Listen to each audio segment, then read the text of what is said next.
네 번째 과목 임상심리학을 보겠습니다. 61번입니다. 자신의 초기 경험이 타인에 대한 확장된 인식과 관계를 맺는다는 가설을 강조하는 치료적 접근은, 네, 타인에 대한 확장된 인식과 관계라고 하면은 이제 대상관계 이론이 되겠죠. 이런 거는 확실하게 챙겨야 되는 그 문제이겠네요. 대상관계 이론에 대한 것은 또 앞으로 나올 수 있으니까 요 내용을 좀 정리해 놓았으니까 참고해 주시기 바랍니다. 62번 문제입니다. 임상심리사의 역할 중 교육에 관한 설명으로 옳은 것을 모두 고른 것은 했네요. 4개 중에서 1개 틀린 걸 골라야 되겠죠? 한번 볼까요? 여기에서 먼저 우리가 이 내용을 보면은 이게 있습니다. 학구적인 교육과 비학구적인 교육을 이걸 구분하는 것이거든요. 어떤 거는 학구적인 교육이고 비학구적인 교육인가. 기억 심리학자가 아동들이 부모의 이혼에 대처하도록 도와주는 방법에 관한 강의를 해주는 것은 비학구적인 장면에서의 교육에 해당이 됩니다. 대학과 병원에서의 교육은 비학구적 장면에서의 교육에 포함된다. 자, 대학에서 하는 것은 학구적 교육에 해당이 되니까 이게 이제 틀린 게 돼요. 그러면 쭉 보면 니은이 안 들어가 있는 거는 결국 3번이 답이라는 것인데, 임상심리학자들은 뿐만 아니라 경영학, 법학, 의학과에도 강의를 하죠. 의료적, 정신과적 문제를 대처하도록 환자를 가르치는 것도 임상적 교육에 포함이 됩니다. 그래서 이 내용을 우리가 정리를 해보면은 답은 3번입니다만은, 학구적인 장면에서 교육은 대학이나 대학교, 그 다음에 의과대학, 병원 등에서 강의, 대학교의 다른 학과, 이런 쪽으로 돼 있으면 연관이 되면은 학구적 교육이 되지만은, 기타 건강센터, 학회나 학교, 내담자나 그 가족을 위한 이런 교육은 비학구적인 장면에서의 교육이다. 비록 처음 보겠지만 이런 그 카테고리를 딱 구분을 하면은 다음에는 우리가 또 맞출 수 있는 문제로 분류해 놓았습니다. 63번 문제입니다. 다음 갈로에 알맞는 것은 셀리그만의 학습된 무기력과 관련하여 사람들이 부정적 사건을 이렇게 세 가지로 볼 때 우울하게 되는 경향이 있다고 예언한다라고 되어 있습니다. 요거는 답을 우리가 익히도록 합시다. 내부적, 안정적, 일반적이더라. 이렇게 될 경우에 되는데, 쉽게 말하면은 우울하게 된 경향이 있을 때는 이 특수적이라든가 이거 빠져야 되고 외부적 이런 걸 빼면 되겠습니다. 그래서 내부적, 안정적, 일반적일 때 이런 그 관점으로 보게 될 경우에는 우울하게 되죠. 우울은 아무래도 마음의 그 내적 그 역동에 의해서 일어나지 않습니까? 그래서 전부 다 내부적, 안정적, 일반적 이런 것들로 인해서 된다고 예언을 했습니다. 요거는 조금 청색으로 표현했습니다만은 앞으로 이제 두세 번 풀면은 저런 거는 또 챙길 수 있기를 바랍니다. 64번입니다. 수업 시간에 가만히 자리에 앉아있지 못하고 돌아다니며 그분들의 물건을 함부로 만져 왕따를 당하고 있는 초등학교 3학년 10세 지적장애 남아의 문제 행동을 도울 수 있는 가장 권장되는 행동치료법은 무엇인가? 요것은 두 가지 방면에서 우리가 답을 접근할 수 있을 것 같아요. 세 개를 확실히 알거나 아니면 하나를 확실히 알거나 이렇게 하면 되겠죠. 세 개를 확실히 아는 쪽으로 한번 접근해 볼까요? 지금 이 문제는 이제 지적장애 그 행동이 상당히 불안정하죠. 노출 치료는 어떻습니까? 불안 감소죠. 특히 외상 후 스트레스 이런 그 장애인 경우죠. 체계적 둔감화도 이게 불안 감소 기법이죠. 불안하고 관계 없습니다. 우리가 혐오 치료는 압박이 문제를 많이 우리가 접하게 되는데요. 흡연, 뭐 알코올 중독이라든가 도박 이런 것 등등을 할 때 우리가 이 혐오 치료를 합니다. 그래서 세게는 해당이 안 되고 그래서 유관성 관리입니다. 그 유관성 관리는 어떻게 하느냐? 이와 같은 상황에서 볼 때 적응적 행동은 보상으로 이렇게 쫓기는 보상으로 미스타이핑이 되네요. 그러나 부적응적 행동은 강화를 해주지 않는다는 것이에요. 잘한 것만 보상을 해주고 그 다음에 잘 못한 것은 강화를 안 해줌으로써 이렇게 점차적으로 이렇게 이러한 그 행동이 제거된다는 이런 뜻이 되겠습니다. 그래서 나머지 노출 치료, 체계적 둔감화, 특히 혐오 치료는 고전적 조건 형성 기법이 됩니다. 여러분 해당 문제가 나올 때 또 한번 검토해 보기로 하고 이와 같은 경우에 뭔가 유관입니다. 적응적 행동과 부적응적 행동에 관련함에 따라 다르게 이렇게 관리하는 것이 유관성 관리가 되겠습니다. 65번입니다.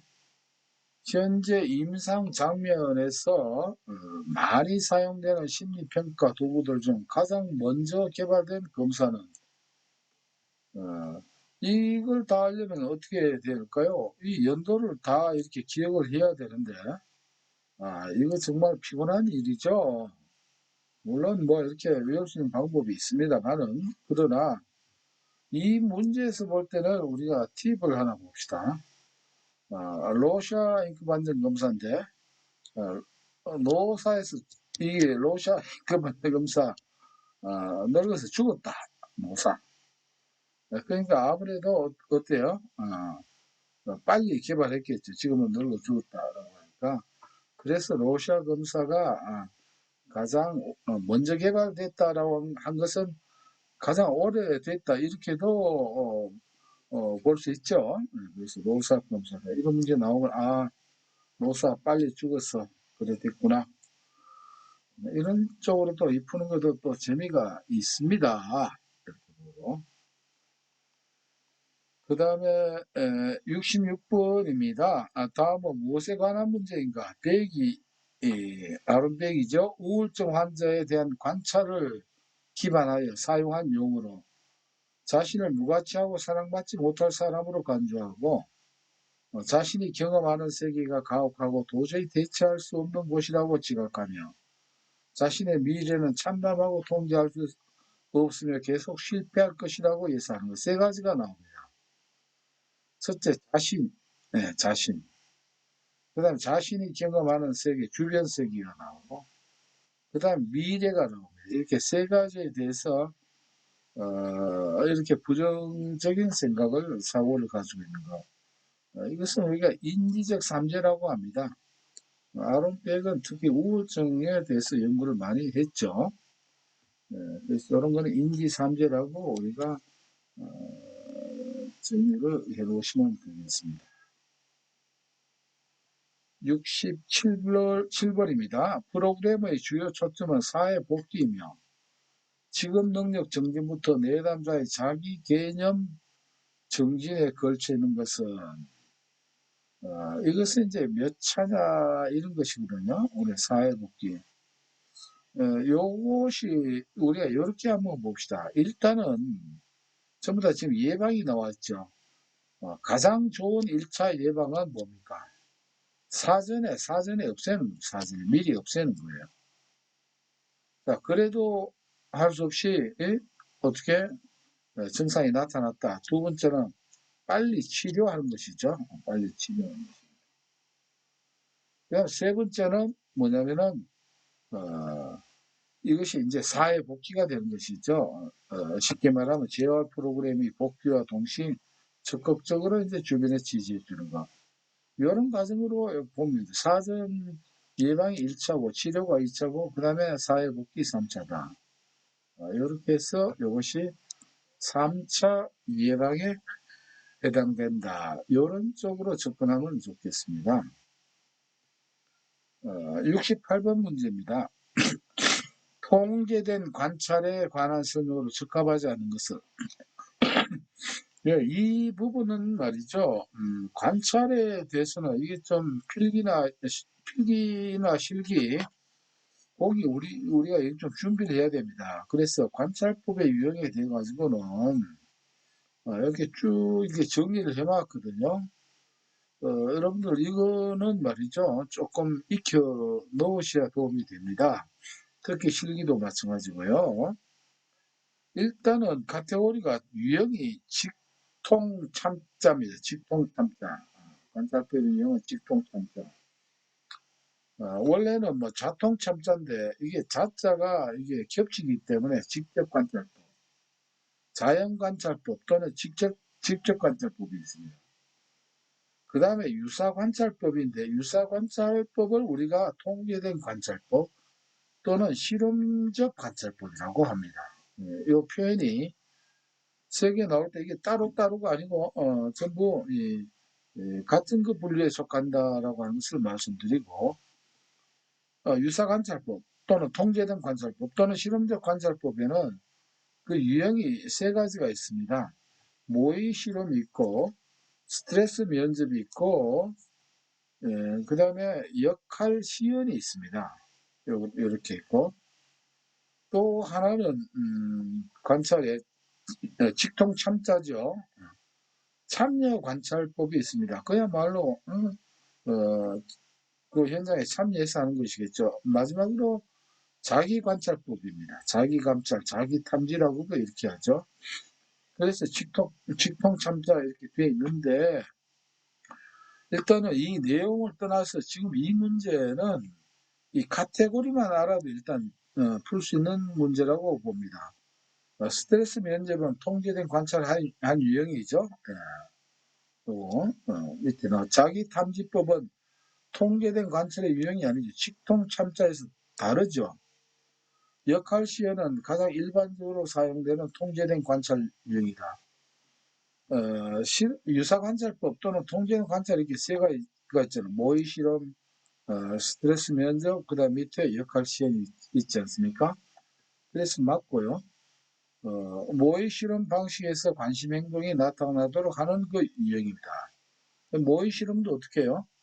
이 통제된 관찰 또는 유사 관찰에 들어가죠. 그래서 확실하게 카테고리가 틀린 것은 2번이 되죠. 자기 탐지 기법은 통제된 관찰의 한 유형이 아니고 이건 자기 관찰에 해당된다. 이렇게 마무리를 할 수 있겠네요. 그 다음에 69번 문제입니다. 주의적 결핍, 과잉행동장애, ADHD는 뇌와 행동과의 관계에서 볼 때 어떤 부위의 결함을 시사하는가?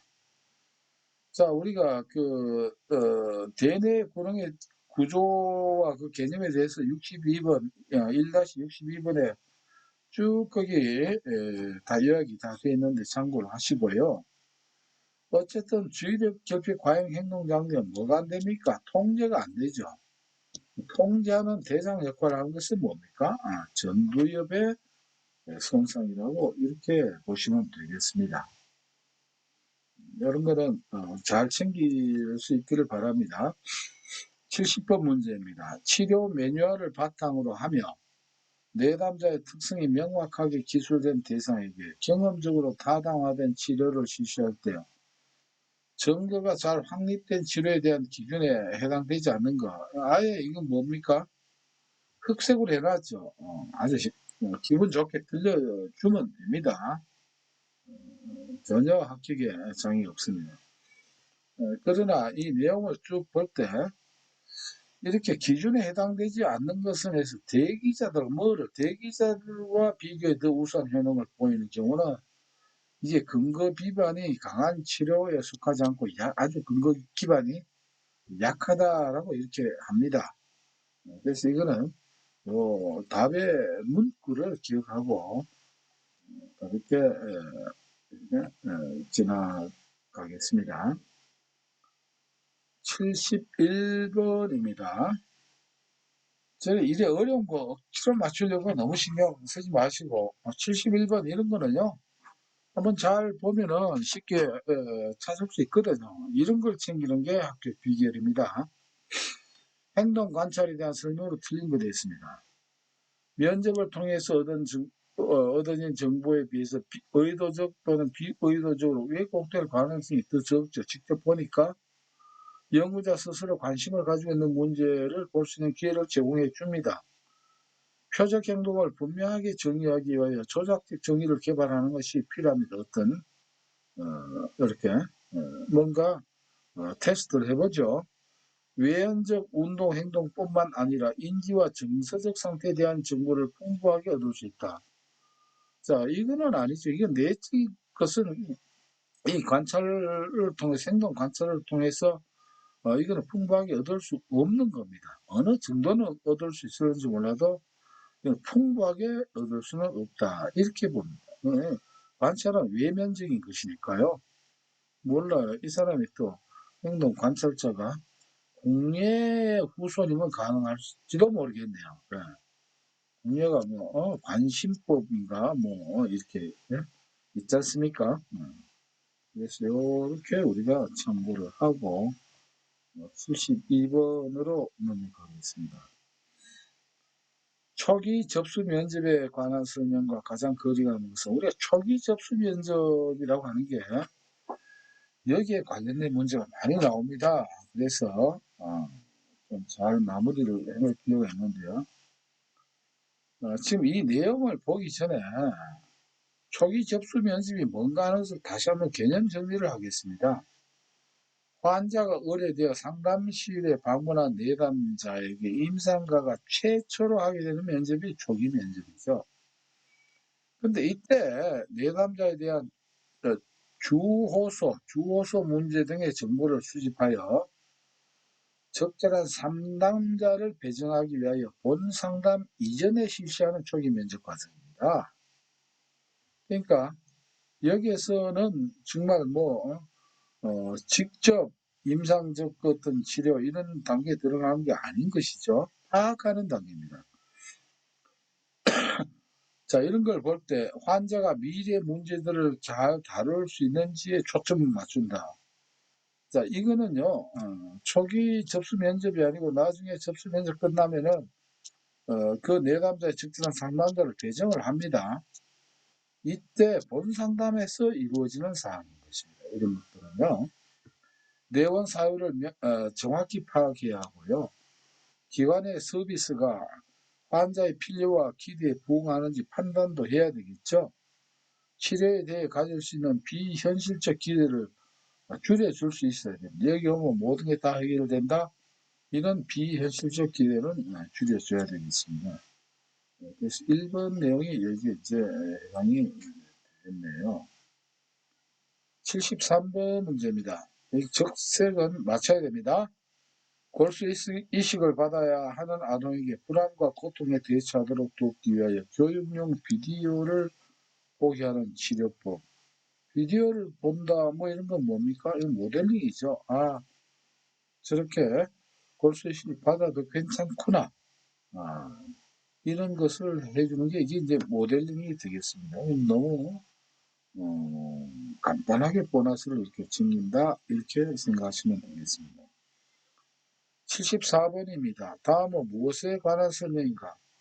정신 이상 항변을 한 피고인이 유죄로 판결되면 치료를 위해 정신과 시설로 보내지고, 즉 이 말은 정말 이것은 아직 비정상이다 이렇게 판결되면 정신과 시설로 보내고, 최종적으로 정상 상태로 판정되면 정상이니까 남은 형기를 채우기 위해 교도소로 이렇게 보낸다 이런 내용입니다. 이거 여기 잘 모르는 용어가 이렇게 나와 있습니다. 그래서 1차적으로 흑색입니다. 틀렸다. 이렇게 하고요. 그러나 우리가 여기서 알 수 있는 힌트는 조금만 신경 쓰면은 여기서 다음에 맞출 수 있는 어떤 그 실마리가 있습니다. 그게 뭐냐면 이 유죄로 판결이죠. 판결이니까 일단 편결이라고 하는 게 들어가요. 이게 왜냐면은 이 편결에 관한 내용이니까 무슨 원칙 기준이 아니고 편결이 들어갔다는 게 하나가 되고, 그 다음에 우리가 유죄하면은 이게 안 되면 유죄하면은 뭔가 우리가 영어로 guilty 하는 게 있죠. guilty, 유죄. 그러니까 지가 들어가야 된다는 것도 하나의 힌트가 됩니다. 그래서 여러분들 혹시 이런 문제 보면은 이러한 어떤 그 실마리를 가지고 답을 찾아내서 5점을 했다 하면은 정말 기분이 좋죠. 이렇게 또 즐겨가면서 하면 되겠습니다. 75번입니다. 아동기의 기원을 둔 무의식적인 심리적 갈등에서 이상행동이 비롯된다고 가정하는 것은 무의식 뭐 이렇게 나오면 이 정신역동적 조망이니까 딴 거는 뭐 그냥 패스해도 되겠습니다. 76번 문제입니다. 임상적 면접에서 사용되는 바람직한 의사소통 기술에 해당되는 것을 이렇게 했습니다. 면접자 자신의 사적인 이야기를 꺼내는데 주저하지 않는다. 이건 뭐 땡이죠. 침묵이 길어지지 않게 하기 위해 면접자는 즉각 개입을 하는 것도 곤란합니다. 의미 있는 침묵을 허용해야 됩니다. 그래야 자기 통찰도 하고 이렇게 생각을 정리를 하겠죠. 환자가 의도한 대로 단어들을 이해하기 위해 노력을 해야 됩니다. 그렇지, 이게 환자가 의도한 대로 이해를 해야 되겠습니다. 이 환자의, 내담자의 주관적 표현을 우리가 이해를 해야 된다. 그런 뜻이죠. 내담자의 감정보다는 얻고자 하는 정보에 주목하면 곤란합니다. 우리가 면접에서 또는 그 대화에서 정보지향적, 관계지향적 있다고 하면은 임상적 면접에서는 어디에요? 관계지향적 이 면접이 필요한 것이죠. 그래서 나머지 여기 뭐 해설은 또 참고로 이렇게 보시고, 이런 경우는 뭐 동영상을 안 보고 파일로 공부를 하더라도 여러분들이 어느 정도 스스로 학습이 될 수 있도록 제가 이렇게 준비를 해 놓았습니다. 77번입니다. 임상심리학자의 법적 윤리적 책임에 관한 설명이 틀린 것 있습니다. 법적 윤리적 이런 거 맞출 수 있도록 합시다. 임상심리학자의 직업 수행에는 공적인 책임이 따르죠. 당연히 따르죠. 어떤 경우라도 내담자의 비밀은 보장해야 된다는 아니죠. 비밀 보장 예외가 있죠. 뭐 가장 많이 나오는 게 자신이나 타인을 위험하게 할 그런 내용은 비밀 보장하는 게 아닙니다. 그 다음에 법원에 그 요구가 있을 경우라든가 뭐 이런 경우가 되겠죠. 이게 틀렸네요. 3번 내담자 사생활에 부당한 침해를 방지하기 위해 노력해야 되고, 내담자 피감독자 학생 연구 참여자들을 성적으로 악용해서는 안 된다. 자, 여기서 뭐 답은 이런 건 이제 우리가 확실히 챙겨야 되겠습니다. 78번 문제입니다. 로샤 검사에서 반응 위치를 부호할 때 단독으로 기록할 수 없는 것은, 쭉 제가 말씀드렸죠. 로샤 검사도 이게 이 심리 검사만 나오는 게 아니라 이상심리라든가 심리검사 이쪽에 또 나오거든요. 지금 78번은 이게 임상심리학이죠. 여하튼 로사 검사에 대한 용어는 누구나 다 만만치가 않습니다. 저도 역시 마찬가지고요. 그래서 단독을 가지고 이걸 어떤 실마리, 우리가 여기에 바로 인출 부호가 되죠. 인출 단서가 있으면 됩니다. 단독이니까 쭉 볼 때 여기 솔로가 있네요. 이렇게 S로 이렇게 기억하고 이제 넘어가도록 하겠습니다. 저기 더 설명을 하면은 할수록 머리가 더 뺑뺑 돕니다.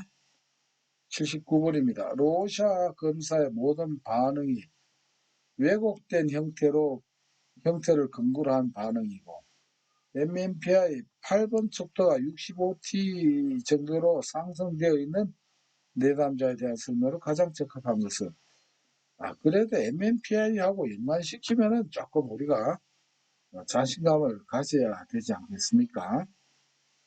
일단 지금 8번 척도 같으면 뭡니까? 7마리 강아리가 팔에 조롱조롱 매달려서 그 다음에 9번 척도는 구경 간다 이렇게 돼 있잖아요. 그러면은 여기서 이게 조현병이죠. 8번은 조현병과 가장 그 가까운 표현을 우리가 여기 찾으면 됩니다. 우울한 기분, 무기력한 증상이 주요 문제. 이거는 우울, 일념 이후 2번 척도죠. 주의 집중과 판단력이 저하되어 있을 가능성이 높다. 요것도 조현병 증상 중에 하나가 아니겠습니까? 합리화나 주지화를 통해 성공적인 방어 기제를 작동시킬 가능성, 이건 없죠. 이거는요. 이건 어떤 반사회성이라든가 이런 데서 하는 거지. 지금, 조현병, 이런 그, 8번 척도에서 이런 그 능력은, 기대하기 어렵죠. 회피성 성격 장애 특징을 보지만 회피성하고 이 8번하고 관계없죠.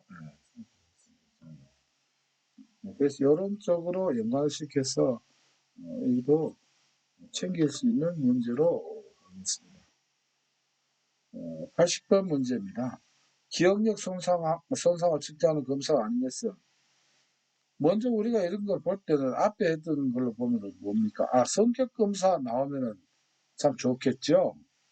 근데 아무리 보더라도 이 성격 검사는 없네요. 그러니까 더더욱 어렵습니다. 그래서 흑색입니다. 그러나 기억력 손상과 관련해서 단서는 있어요. 아마 보면은. 기억력이 손상 이후도 어디 가서 카드놀이나 고스톱 바람 잘 합니다. 그래서 이 검사가 아닌 것은 여기 보면 카드 소팅, 카드 분류가 나오죠. 위콘신 카드 분류.